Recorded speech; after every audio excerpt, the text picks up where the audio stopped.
Tech on Tech is here at the Connected Africa Summit 2026, the 15th edition. And this year's theme is Connecting Africa Innovators for an Inclusive Digital Market. And I tell you, the discussions are great and they're geared towards solutions that will actually work. Talk of AI implementation, talk of how to curb cybersecurity. We have delegates, African leaders, thought leaders, all gathered here, and we have all this right here on Take on Tech.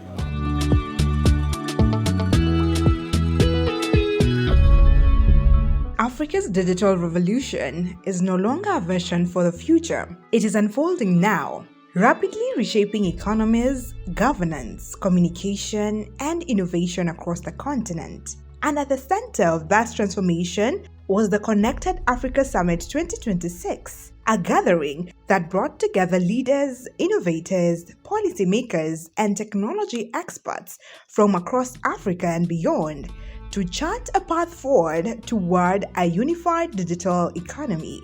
Held in Kenya, the summit attracted more than 1,500 delegates, reinforcing its growth status as one of Africa's most influential digital platforms. M-Pesa actually transacts about $800 million a day, more than 500 million transactions. We've just installed a new platform that will do 10,000 transactions per second. We are working with the government to drive the public sector digitization in big sectors such as health, education, agriculture, and also the whole financial services area.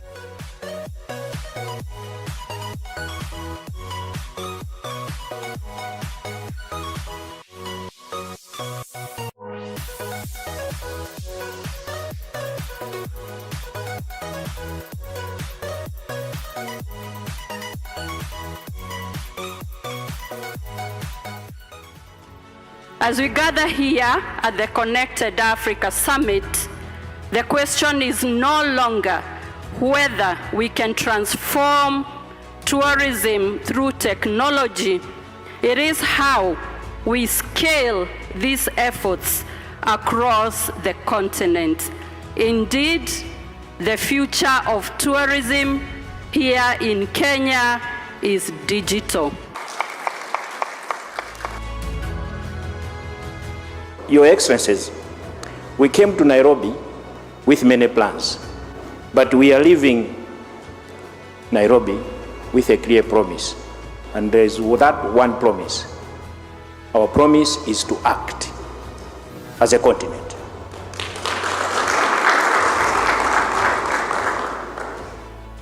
We will find the money for the projects that will make us achieve this one Africa, one digital market. We have built progress country by country, platform by platform, regulation by regulation. Yet, we have not extensively explored collaboration on the digital front. The next phase of this endeavor demands something bigger, some greater alignment, interoperability, trust, and a newly true African digital market. This summit, therefore, is not just another gathering on technology, but rather a working session for directing our continental trajectory in the ever-dynamic digital space.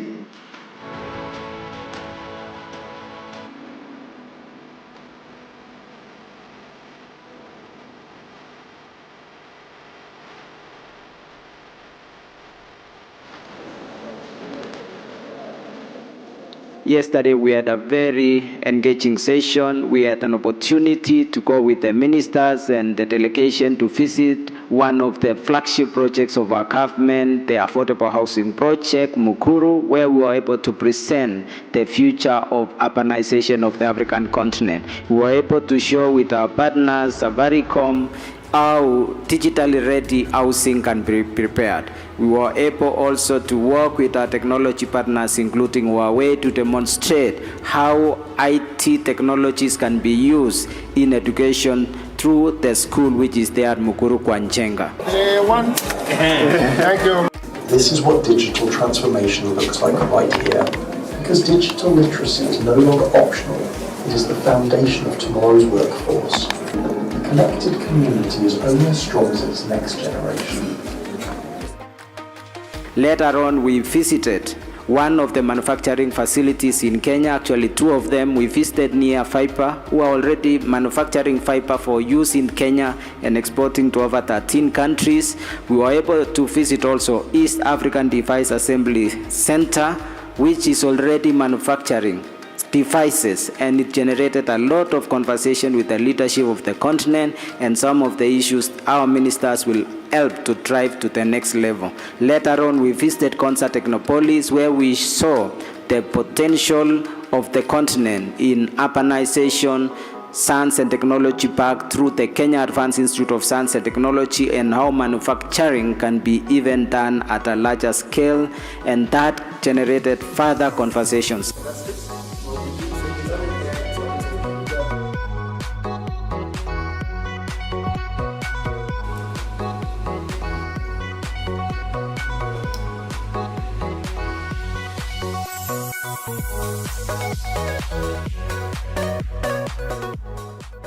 We've been the third world for a while, but with AI coming, where all of us look equally clever or equally foolish, Africa is rising.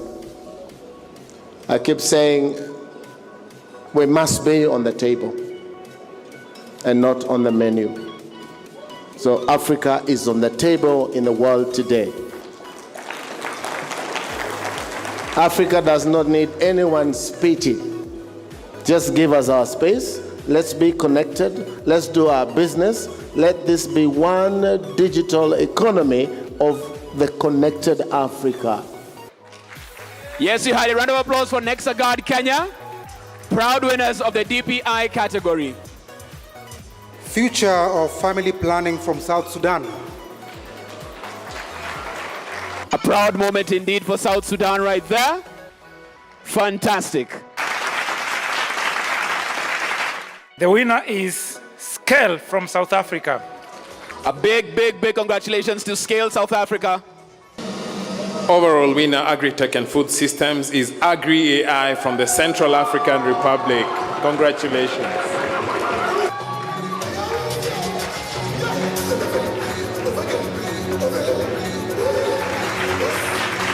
Talk about owning your country. He came with a flag. A big round of applause for our winners for the Connected Africa Summit 2026 Awards. Guided by the African Union's Digital Transformation Strategy 2020 to 2030, discussions centered on four major pillars: policy, infrastructure, digital skills, and innovation. The goal was clear: building an inclusive digital market capable of supporting Africa's economic growth and empowering millions of citizens through technology. One of the summit's major highlights was the launch of the Connected Africa Secretariat, which Kenya will chair, signaling the country's growing influence in shaping Africa's digital agenda and strengthening coordination among stakeholders driving the continent's digital transformation. Safaricom Chief Executive Officer Peter Ndagwa emphasized the importance of partnerships in building digital public infrastructure capable of supporting innovation at scale. And we are also very happy to work with the public sector. So we've been one of the primary supporters of the public sector, the government and so on, in digitizing how the citizens access services, whether those services are in health, in education, in agriculture or any other places. So for example, we are the ones who supported the fertilizer subsidy program. So it lands on our ecosystem, is stored in our data center and our cloud, and actually we are the ones who integrate the solution so that farmers can actually interact with the solution on their phone using M-Pesa and everything else. So of course you need connectivity, you need a payment, and you need infrastructure. So it's about public and private partnership coming together to solve issues, because there's no way you can expect the government to do it alone. The government also, though, needs to continue, and across Africa needs to continue to have the right policies, the right regulatory frameworks to allow for these things to come alive. M-Pesa will not have come out if the regulators did not approve it. As artificial intelligence continues to dominate global conversations, experts at the summit urged Africa to adopt a more localized approach to emerging technologies. So I've seen there's been a huge focus on AI during this event. There's been a huge focus on connectivity. And my conversation during my cybersecurity presentation was as how we can use trust as the currency of Africa's digital modernization. Now, we've seen Africa is adopting a lot of technologies, right? All the way from mobile money, we are moving to cloud, people are using AI for everything, including home.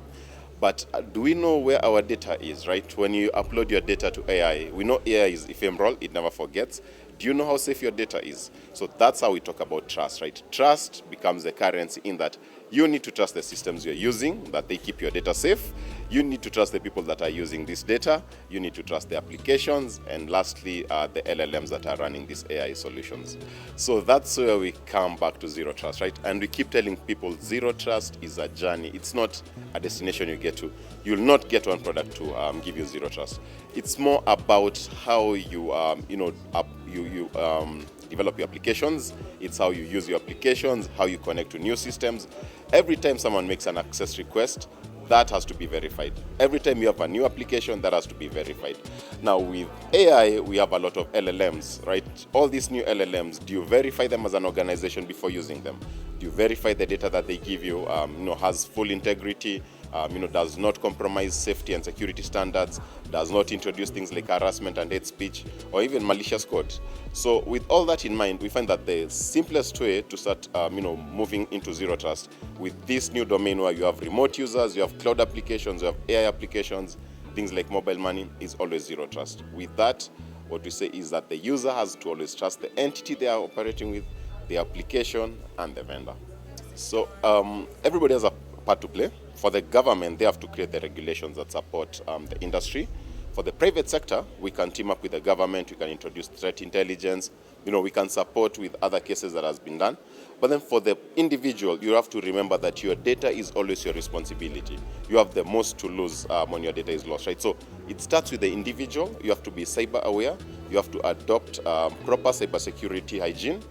And then on top of that, then you have to look at also the applications that you're using, right? These organizations that are developing these applications, they need to develop and they need to abide by some frameworks. And these frameworks are developed by industry bodies, but the government also has a key part to play.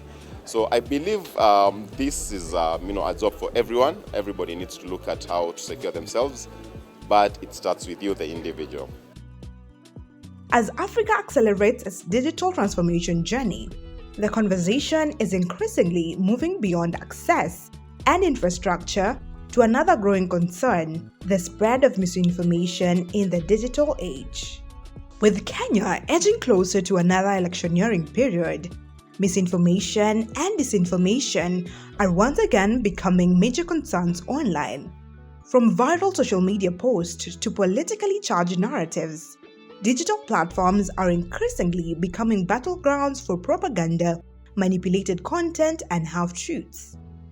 In response to this challenge, the Constitution and Reform Education Consortium, commonly known as CRECO, has developed Hakikisha, a Kenyan-built, AI-powered fact-checking application designed to help users verify information in real time.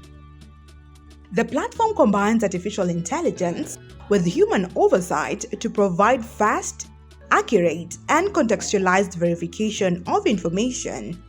Users can submit claims in various formats, including text, images, videos, and links. Once submitted, the system analyzes the content using artificial intelligence, cross-references it against credible sources, and produces an almost instant AI-generated verdict. What makes Hakikisha different from conventional search engines is its focus on credibility rather than visibility. While many online platforms prioritize content based on popularity or search optimization, Hakikisha is designed to prioritize verifiable and trustworthy information while filtering out misleading or low-quality sources. The platform also integrates a human fact-checking layer.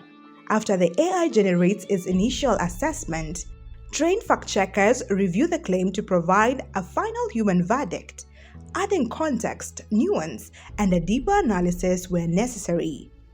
This becomes especially important during fast-moving or developing stories where artificial intelligence alone may struggle due to limited or incomplete information online.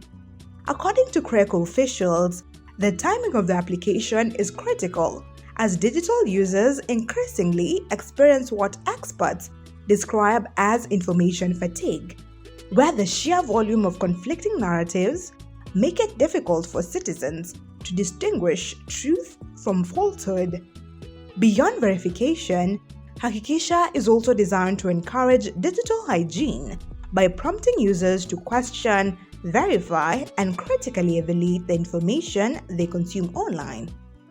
The platform includes a blog section containing curated fact-checked stories, alongside an AI chat feature that allows users to ask general questions on civic processes, governance, and public policy issues. Despite its innovation, developers acknowledge that artificial intelligence still has limitations.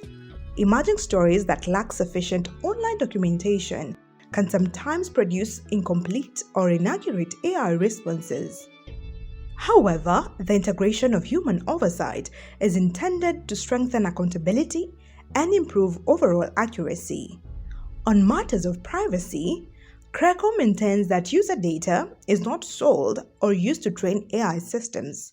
According to the organization, personal information is collected strictly for account creation, while submitted claims are used solely for fact-checking purposes. We do not sell users' data because these are the personal information. The personal informations only help the user to create an account. The other claims and the queries that the user submits, they are only used for fact-checking processes. So we have not incorporated any behavioral patterns like the recommendation engines in our application. So we don't use any user's data to train our models. The only thing we are relying on is the knowledge base that we have already integrated or that we have used to train the application. That includes the public documents, the public policies documents, and such as the Constitution of Kenya, the legal processes and all that. That's what we have used to train the application, and the integration of Google search engine to get up-to-date information. But we don't store users' data. The only thing we store is the personal information, the personal information used for registering account and creating the account. In an era where information spreads faster than ever before, platforms like Hakikisha are positioning themselves as essential tools, not only for journalists and policymakers, but also for ordinary citizens navigating an increasingly complex digital landscape. As Africa continues building a more connected future, the challenge will not only be expanding access to technology, but ensuring that technology strengthens truth, inclusion, innovation, and public trust. The biggest concern that we always face, we who advocate for information integrity, digital hygiene, is the question on authority. Like, who has the authority when it comes to the truth? True. Who is the custodian? And that is why the only way we can only do that is ensuring that any information is backed up or is substantiated. And actually there are queries that we receive that honestly you cannot substantiate. And the verdict is always cannot be substantiated. So what we do is that we always substantiate what by sources. At times we would rather give context rather than a verdict of whether it's true or false. All right. So, but what we are doing is that I think by ensuring that our users know that it's not just a technology that we have disposed to them that they should use, is that we are also intentional about ensuring that there is constant monitoring, and that's how we are ensuring that there is credibility. Actually, users want to get accountability. One of the biggest issues, even with the big tech companies, talk of Facebook, talk of TikTok, and that's why they have been in court, because people are asking, who do we hold accountable for some of the messes that are caused by the very technology? So for us, there is constant monitoring, and in case there is an issue that would require accountability, it is us who are able to do that, because there are humans behind that, monitoring that every day, every night.